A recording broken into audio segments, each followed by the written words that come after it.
In the county at this time, I'm urging the people to stay off of the roadways because the roadways are unsafe. You have power lines down.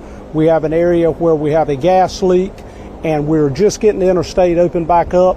We got to understand when this interstate stops, it's very dangerous and traffic backs up for miles. It's one of the most traveled roads in America, and we have got it back open with the help of the DOT, Department of Transportation, and we're having resources of Duke Power and other power companies coming in to help us get things restored.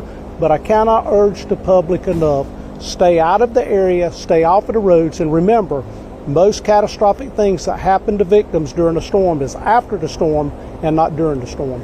You and I have been texting all afternoon. We're getting reports from viewers. We're getting images from Sky 5 that are devastating. Walk me through, you have been out and about on the ground yourself, some of the most impacted areas of your county. You know, it's a swath running from US 64 across the county to the north end of the county. There's damage from residential houses to Pfizer, which is one of our largest employers and largest medicine factories in America. And we have farming communities that are messed up. But more importantly, what we're more worried about is the lives. And as I want to put back out there again, most things that happen as injuries and deaths is after the storm. Stay out of the areas until we can get power restored and get this area safe. We're texting earlier today, too, about injuries. Tell me a little bit about the people in your community. Any significant injuries from folks that really took cover from this tornado? We do have some injuries in the area, but thanks to the area that was notified that a tornado was on the ground, that helps greatly. We have had reports of people carrying themselves to the hospital. We've had a few EMS calls, and like I said earlier, we are still in the early stages of going around and making sure people are secure. So we really don't know exactly what the amount of injuries or if there's any deaths in it at this time because we're at the early stages of this event. Earlier we were at Pfizer on Wesleyan Boulevard, and you mentioned to me just in passing they've had significant damage and it's also impacted the medicine there. You said there's a lot of pallets that have damaged. Walk me through what you told me earlier. I've got reports of 50,000 pallets of medicine that have strewn across the facility and damaged through the rain and the wind of things, but I have not confirmed that. That is what I'm getting from the people that are in the area there, but obviously there is debris there and there are pallets of medicine. So, it's a bad situation, but Nash County's got high resolve and we're going to get back to what we do. Let's talk about power outages because it seems like everywhere you turn, including over by Pfizer or many of these back roads, you've got a lot of downed trees and power lines. What are we looking at right now in terms of power outages in your county?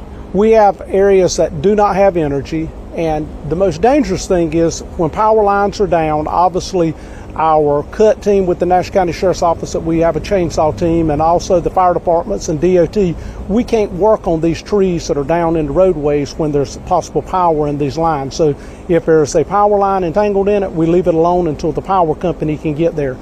Or I urge the public again, stay away from these power lines. You don't know if a generator's on somewhere or if there's power in that line.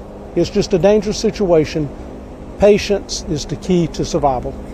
You passed a gentleman that works for NCDOT earlier in the hallway. He had some updates too. Any significant road closures? I know 95 was backed up for quite some time. Any road closures right now going on in the area that people need to be aware of as we're approaching that rush hour? What I would ask is to people stay off of NC 43 and also the connector roads, Town Hall Road and those areas, the Dorches and the Old Carriage Road. Stay out of the northern area here. If you don't have to go home, don't travel the roads and be sightseeing.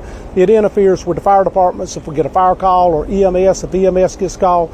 Emergency services is working just as hard as every other agency out here, and when they have to take away from their mission to save some sightseer, it takes away from the mission. You've got a big command post inside with agencies from all over the county and beyond. What are the next steps that you guys are working towards right now as obviously the sun is out and the storm has passed? Now is the time that, as I said earlier, it's the most dangerous time we have. We still got power lines down. We don't know if there's power there. People will be out cleaning up. There's tree limbs hanging in trees and things, so it's still a dangerous situation. We're trying to get as much of this cleaned up before nightfall. Perfect. That's Sheriff Keith Stone here in Nash County. Significant updates here, of course, as he mentioned. Still a lot of damage here in Nash County. Down trees and power lines, significant roadways that are closed. Of course, we'll continue to bring you the latest information live on WREL and WREL.com.